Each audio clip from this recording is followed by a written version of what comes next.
One bright summer day, the creator sat under a tree, watching a group of laughing children at play. A brown puppy romped through a riot of wildflowers. The sun lit a bright blue sky dotted with wispy white clouds. A songbird landed in the branches overhead, loosing a shower of pine needles. The creator watched the play of shadow and sunlight and fallen yellow leaves fluttering here and there in the late summer breeze, and as she watched these things, she grew sad. Soon these children will grow old, she thought, and that puppy will become a tired old dog, and the flowers will die, and snow will cover the land. The creator became so sad at these thoughts that she vowed to preserve the afternoon for the months ahead. All these colors should be caught forever, she said to the songbird that watched him overhead. I will make something to gladden my heart, something for these children to enjoy. She took out a magic bag, and in it she put the black from a laughing girl's hair, the brown of the pup's floppy ears, the yellow of the fluttering leaves, a bit of blue sky, and a touch of white from a cloud passing by. She added green from the pine tree, and the orange, purple, and red from the flowers all around. Overhead the songbird sang her merry tune, and with a smile the creator tossed a bit of her melody into the mix. I've never seen anything so beautiful. And the children danced with joy under the fluttering wings of these new, fanciful creatures. Then one, with wings the color of a summer sky, landed on the creator's head and began to sing a beautiful song. The other butterflies joined in, and the children stopped to listen to the chirping melody. Then a songbird said to the creator, "When you created the birds, you gave us each our own song. Now you have passed mine around to these new playthings of yours," she scolded. "Isn't it enough that they have all of the colors of the rainbow?" "You are right. I should not have taken what was yours." And she took away the song from the butterflies, which continued to dance over the children's heads. And that is why butterflies are silent today. This delightful Papago version of the creation of butterflies is only one of a fluttering myriad of butterfly tales told throughout the Southwest and far beyond. The butterfly has symbolized the human soul since antiquity. The Russian name for these colorful creatures is babochka, and the ancient Greeks called them psyche, both words for the soul. The common name of the butterfly comes from the Anglo-Saxon word buterfleoge, for butter, and flying creature, which linguists believe was the way of identifying Europe's common yellow brimstone butterfly. Of course, butterflies actually flitted onto the scene long before people started making up myths to account for them. Butterflies emerged at least 38 million years ago, with the earliest known fossil discovered in Colorado's Green River Shale.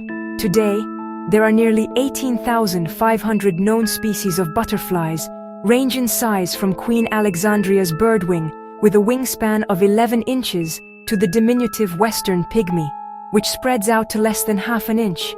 Butterflies can be found on nearly every part of the globe, with the exception of Antarctica and the world's oceans.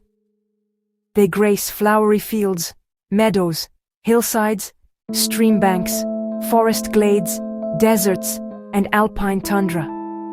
They play a crucial role in the ecosystem as pollinators and in the human imagination as symbols of creativity, joy, and rebirth.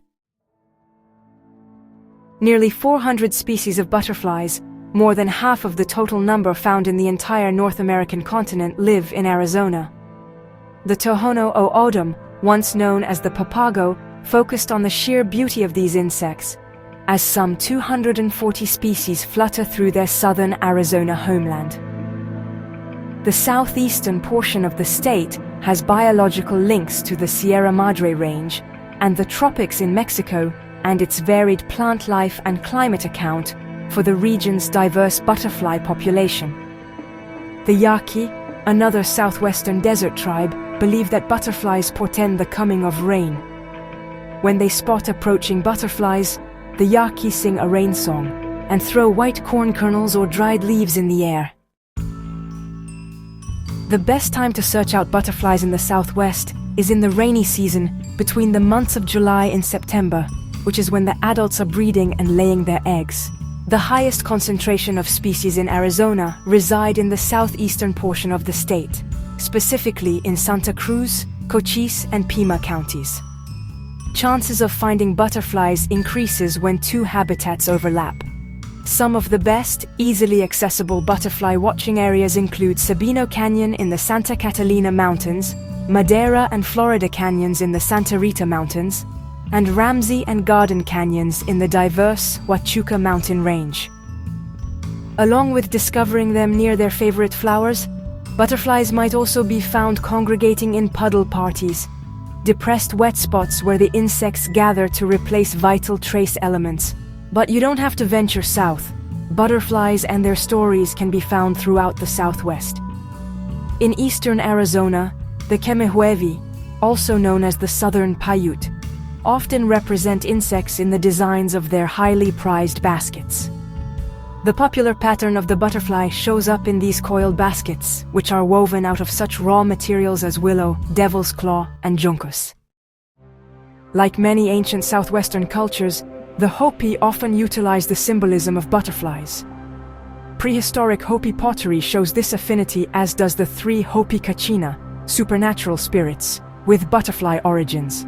They are Polysiohemis Kachina, Zuni Hemis Butterfly Kachina, Politaka, Butterfly Man, and Polymana, Butterfly Girl. However, the butterfly assumed a more menacing aspect to the Aztecs in Mexico. The goddess Itzpapalotl, or obsidian butterfly, was represented as a strong, ferocious goddess with butterfly wings and big claws on her hands and feet. In Mexico, many people still believe that a black butterfly at the door portends an impending death. Several Arizona-based cultures drew similar disquieting morals from the butterfly's fluttering, zigzag, seemingly demented flight. The Zuni sacred butterfly, Lahakoma, is believed to make people crazy, especially young girls who will follow the yellow butterfly wherever it may lead. This belief is similar to the story of the Apache bear dance, in which butterflies entice girls from the underworld. The Tua of Arizona also warn against the temptation represented by this colorful insect in Transforming Bath Butterfly Seducer, a tale where a girl ignores her work to follow a beautiful butterfly up a mountain.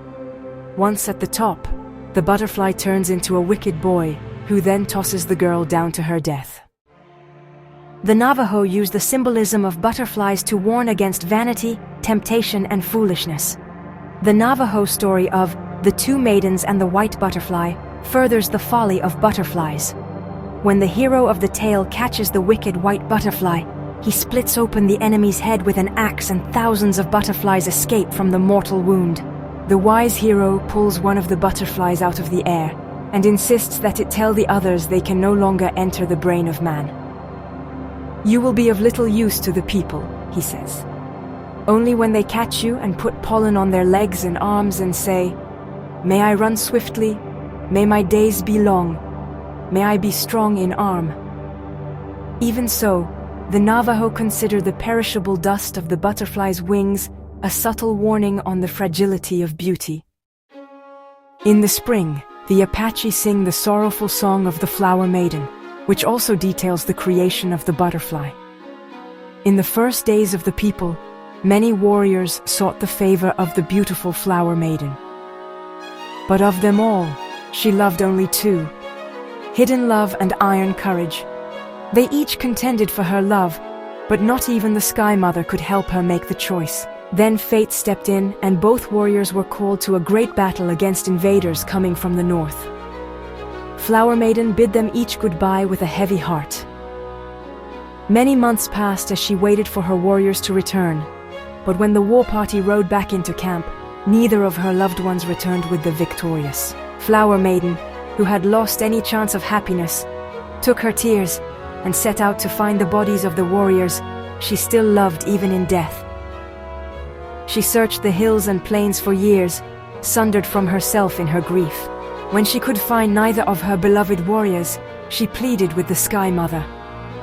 "Please help me find their resting place," she cried. "Please help me find their lost souls." "It was not my wish that your promised ones should die," said the Sky Mother. "But with them I also touched many others, and in sorrow I covered all of their bloodied bodies with soil and grass. The Flower Maiden lamented. Then I shall never find them. Her sorrow grieved the Sky Mother so she ordered the ground to yield flowers in the colors and patterns of each fallen warrior's shield to aid Flower Maiden in her lonely search. And when the Sky Mother realized the Flower Maiden could not find the battlefield on which her beloved warriors had died in a single lifetime, she turned her into a beautiful butterfly so that each spring her spirit could wander among the flowers in search of her loved ones. And perhaps one day she will find them. In the meantime, the Creator has given us the butterflies, ephemeral as the powdered memory of love lost, the black from a laughing girl's hair, the yellow of falling leaves or the halcyon blue of a summer sky. And what a gift! We hope you enjoyed this journey through myth, culture, and folklore. Thank you for visiting us at Papillon Chateau. Please follow us on Facebook and subscribe to our channel on YouTube. And remember, at Papillon Chateau, every wing tells a story.